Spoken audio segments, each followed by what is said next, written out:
One of the jobs when we're on watch is not just keeping the boat going fast, but keeping the boat safe in relation to the land and also avoiding other vessels.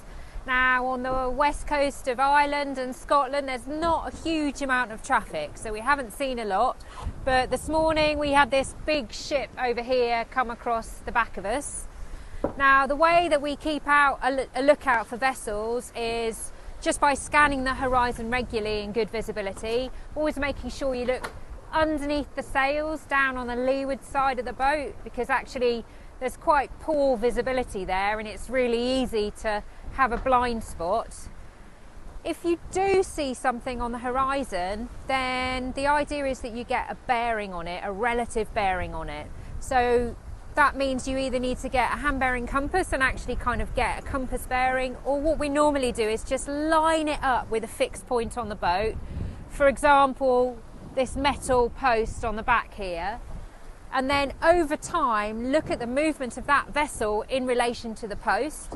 If the vessel moves in relation to the post, then you're fine, you're not on a collision course. If it stays on a relative bearing the same, then you need to take avoiding action. But actually a much better way of managing this situation is using the electronic aids that we have on board. We've got two.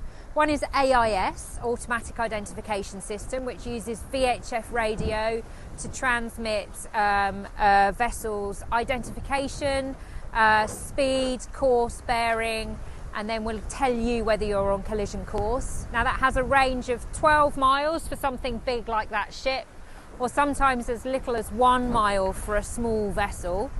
And then we also have radar, and radar can have again a range of up to about 12-15 miles for big vessels, clocking down to a smaller range for small vessels. Now the AIS is compulsory for commercial vehicles, so we should be able to see all commercial shipping out here, but you should never really rely on it solely as your only collision avoidance. And last night we had a classic example where there was quite thick fog and a fishing boat just appeared out of the fog and it had no AIS on it. Now in that situation the radar would pick it up, and for that reason, kind of whenever there is low visibility, it's a really good idea to use the radar and the AIS together. So we're now looking at the AIS screen inside, and you can see that ship passing behind us there. And if I just click on it, over here are the details. So it's going at a speed of 12 knots. The closest CPA, the closest point of approach, is 1.65 miles. And it says it's a safe target. So the time to closest point of approach has passed. Now let's just pop the radar on.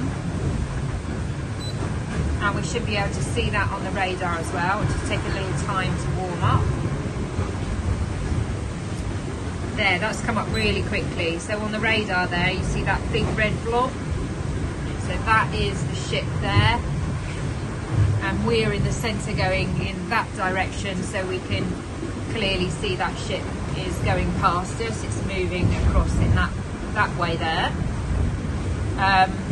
If the ship was coming towards us, then it would actually get towards the centre of the radar here, closer to us that way.